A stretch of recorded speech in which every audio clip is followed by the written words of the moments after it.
afternoon, you lovely people. Welcome back to Lily White Lane. I hope that you're all having a really good Sunday and weekend, wherever you are in the world, and whatever you are planning to get up to. Newcastle 4, Tottenham 0. That was the full-time score yesterday at St James's Park, and judging by some of the reaction in our fan base, you would have thought we were relegated yesterday. I think a majority of us in this fan base accepted heading into this season that we were going to have these off days because we've got a manager who's trying to rebuild this football club, and compared to the shambles of a club we were last season, he's done that already very well.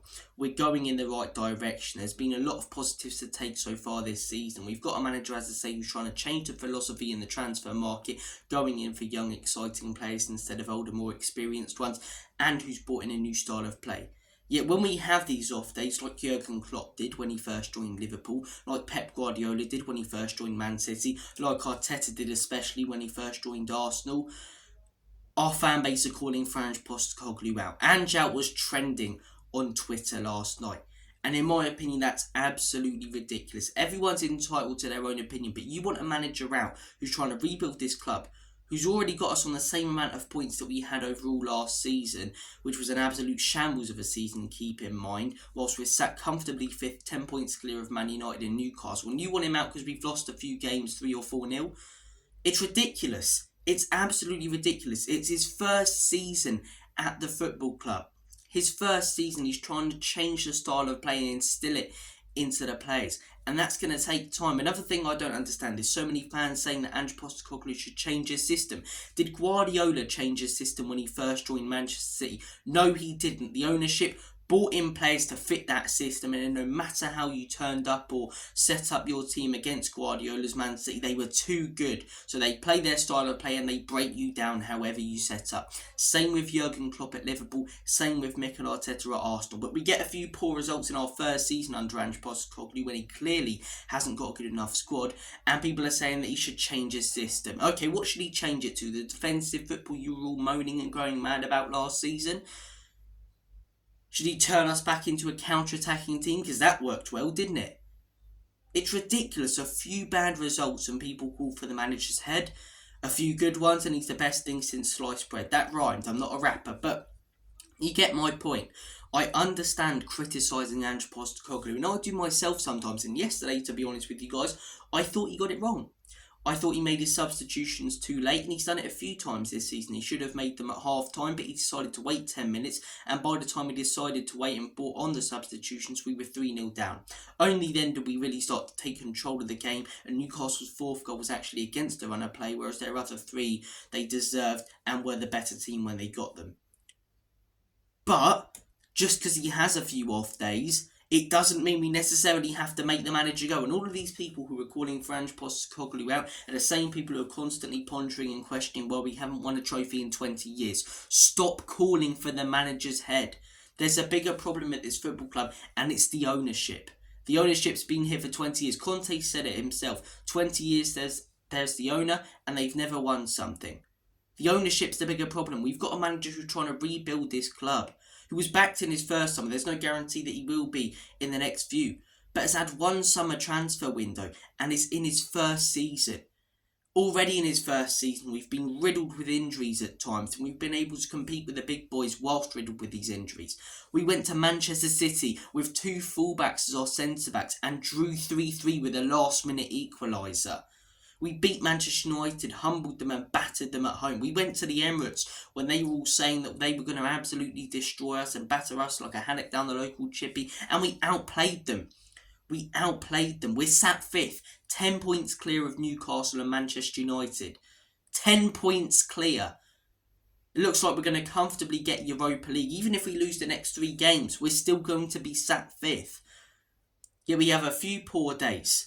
A few times where we get battered, a few times where we're outplayed, and because of those few times, everything needs to change at the club. Nonsense. I'm not denying there are still problems. I'm not denying that some of these players aren't good enough, and I'm not denying that Ange Postecoglou gets things wrong, but to massively overreact when we get these results, when they're coming nowhere near as much as last season, in my opinion, it's a huge overreaction from our fan base.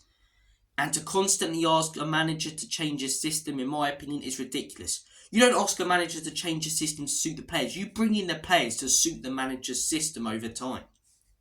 That's what Arsenal have done with Arteta, and it's worked brilliant for them.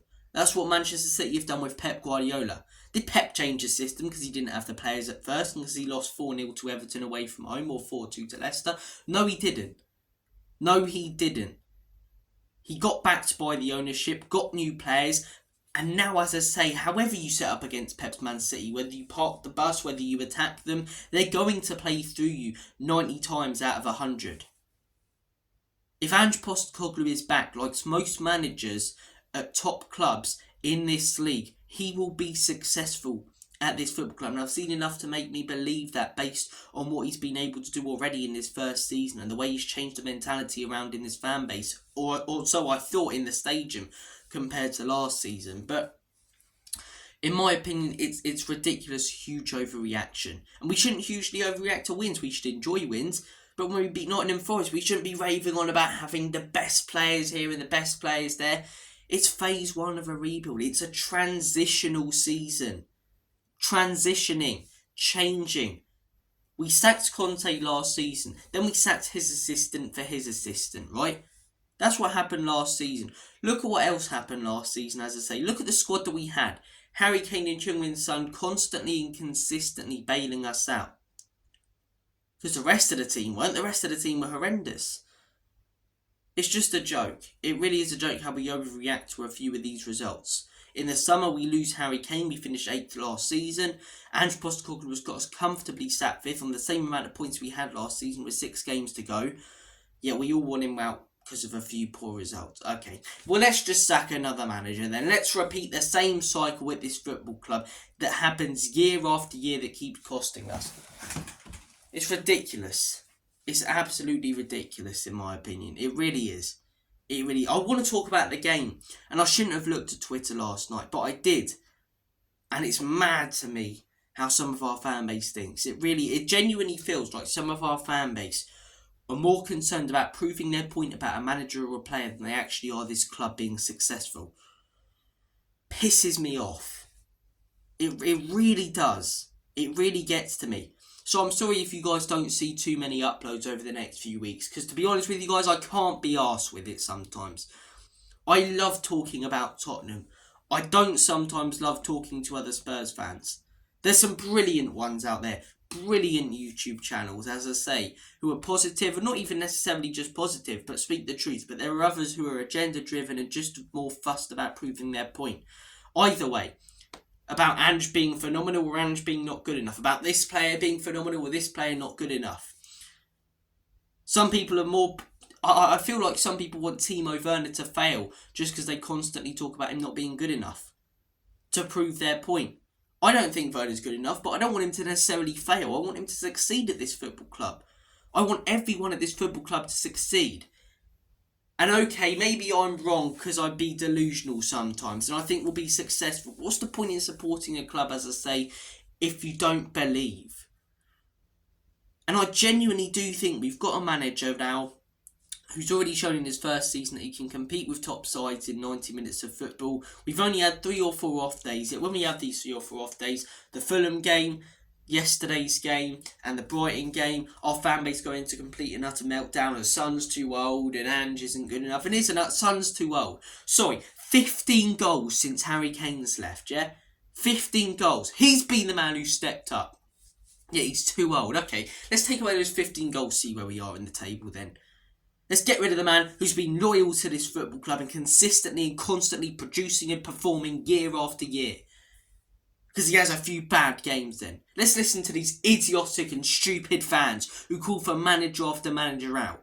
Let's sack another one then. Let's sack Ange. Then who are we going to bring in? Who's your right... I'm asking you now, anyone who's watching this who wants Ange out, who do you actually want to bring in? Nagelsmann? Because is he going to join the club after he's seen manager after manager not backed and sacked? Do we go backwards and sign Conte or Jose? Because they worked out well at this football club, didn't they? I want the ownership out, but the hard truth is that the ownership isn't most likely going to go.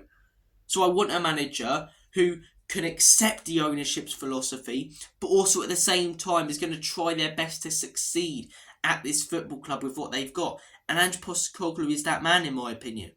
He's changing the philosophy in the transfer market. He's going in for young, exciting players instead of, more experienced ones. Mickey van der Ven, yes, he had a bad game yesterday, but the guy's been mustard this season. Vicario, a few of them.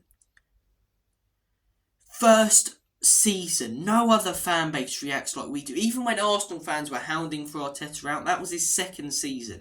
First season he finished 8th, they couldn't care less. They weren't hounding for him out.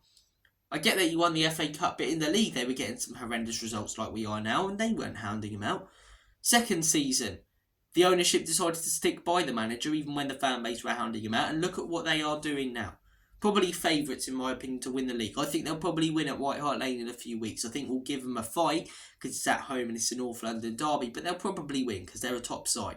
Man City, they hounding out Guardiola when they lost 4-0 to Everton, saying that he's not good enough when they lost 4-2 to Leicester. Klopp in his first season when they finished 8th.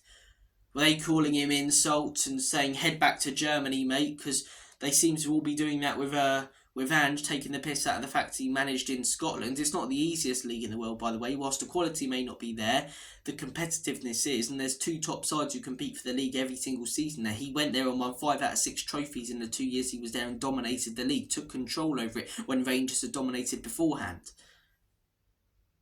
Do you see any other club going, oh, well, it worked in this country, it's not going to work in the Premier League, mate? His philosophy has worked this season. And at times teams are figuring us out, but that doesn't mean he necessarily needs to change it. It means he needs the quality so that teams, no matter how they set up, aren't going to be able to prevent our goals, aren't going to be able to break down our defence. That's what he needs. We need a manager properly backed season after season. Not one good summer under Ange. Here we go. If Ange Postecoglou is properly backed this summer,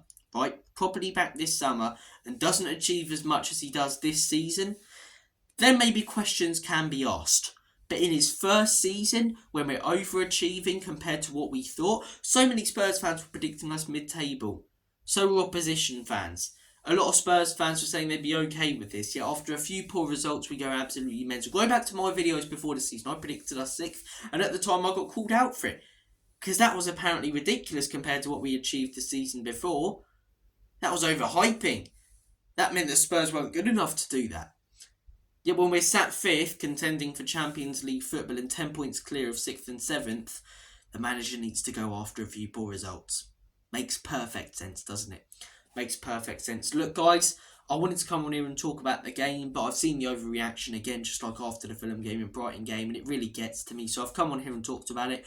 Over the next few weeks, I'm not going to talk about the fan base or rant about anything like that. If you do see content on this channel, which you will, to be fair, maybe not as consistently, I'd say every couple of days, it'll maybe be talking about players, what we should do in the summer transfer window, previewing the next few games. It is annoying that we don't have a game soon to bounce back from. I get that some people like the break, but especially when you do this YouTube channel as well, you want another game to start talking positively again, because this one's going to linger for a while. The Spurs players can't let it linger in their heads. Got to move on. And if we beat Arsenal, genuinely, if we beat Arsenal, yesterday is forgiven. Yesterday is forgotten about.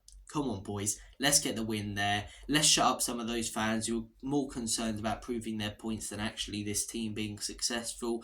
As I always say at the end of my videos, Enoch and Levy out. They're the problem at this football club. Stop calling for the manager's head and give him time.